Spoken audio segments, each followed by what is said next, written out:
El fútbol en Cuba se puede decir que es producto de la inmigración española a Cuba.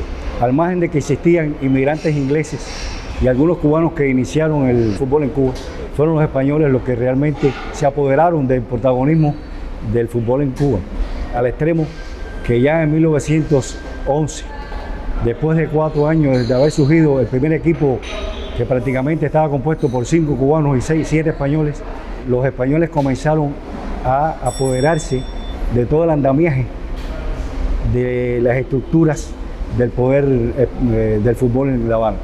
Comenzaron a surgir equipos primero de baja categoría, pero masivos, Galicia, el Asturias, el Cataluña, pero en la medida que transcurrieron los primeros años, después de la década del 10, comenzaron a surgir una serie de equipos que ya empezaron a tener categorías de primera categoría, como el Hispanoamérica, que fue el primer gran equipo, el Deportivo Hispanoamérica. Después surgió Cataluña Fútbol Club, el Fortuna Sport Club, el Olimpia Sporting Club, que fueron equipos que fueron sazonando, vamos a decir, fueron redondeando el ambiente futbolístico en La Habana. También surgió un equipo muy español, aunque todos eran españoles, formados por españoles. Quizás había algún que otro extranjero que podía haber venido en la migración a Cuba, pero básicamente se compuso de españoles. Y surgió el equipo Iberia Sport Club, un equipo importantísimo que a la larga sería uno de los protagonistas también durante las finales de la década del 10 y durante prácticamente toda la República, el fútbol en La Habana. Ya durante la década del 10, los españoles insertaron el fútbol a las fiestas de las sociedades españolas. Se creó una especie de confluencia entre la necesidad que tenían los españoles de fiestar, o sea, de ir a las giras, que se le llamaba las giras campestres, con el fútbol, y se estableció un mecanismo de compensación entre una y otra. Iban al fútbol, iban a la gira, bailaban, el fútbol se convirtió en un elemento festivo, se jugaba fútbol y a la misma vez se bailaba, inmediatamente que se acabara el juego. Una de las condiciones básicas que siempre existió con los españoles, que no existía así con la pelota, era que cada vez que había competencias de fútbol se daban copas, trofeos, que hubo infinidad de trofeos durante toda la vida. Hubo trofeos extraordinarios, trofeos que tenían nombres de regiones como Cataluña, Cantabria, en fin, una serie de trofeos y otros que se fueron dando durante la década del 20 que tuvieron un peso específico tremendo en la vida colectiva de los españoles de La Habana. En la década del 20 los españoles tuvieron tanta fuerza en el fútbol que ya en el año 22 se apoderaron del mejor estadio de La Habana, era el Armendáriz Park. Echaron tanto para evitar que el béisbol se jugara en el horario especial de ellos, que era el horario de la tarde, el horario de la 1 de la tarde a 5 de la tarde. Desplazaron a los cubanos de la pelota de ese horario y ellos comenzaron a jugar en el Armendáriz Park en el horario de 1 de la tarde a 5 de la tarde, de modo tal que el fútbol se convirtió en el deporte más importante, de mayor masividad de La Habana en la década del 20. Paralelo a esto, por supuesto, y hablando de las copas, ya se estaban dando copas de un nivel altísimo. Se dio una copa como la Copa Omega, que había entregado casualmente un gallego, que era el representante de los relojes Omega en Cuba, que fue la copa más rica que se pudo haber dado en cualquier deporte, en la historia del deporte cubano de esa época. Fue una copa que había que tener ciertas condiciones para ganarla, hasta que en el año 31 la ganó el Juventud Asturiano. Se dieron copas como por ejemplo la Reina Sofía, que parece una cosa increíble, pero lo fue.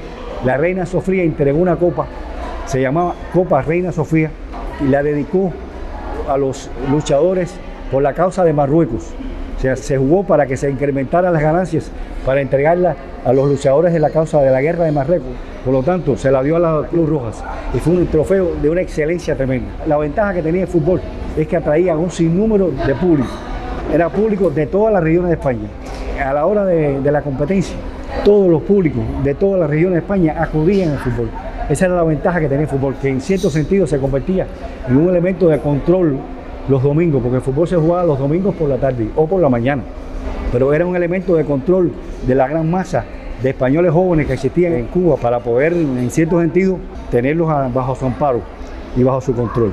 Era una manera de poder también incrementar el espíritu pro-español, tanto pro-hispano como pro-regionalista, porque cuando jugaban los equipos regionales, como fuera el Juventud Asturiana, o el Deportivo Centro Gallego, o el Cataluña Sport Club, que eran equipos puramente regionales. Se incrementaba la cantidad de público de esas regiones.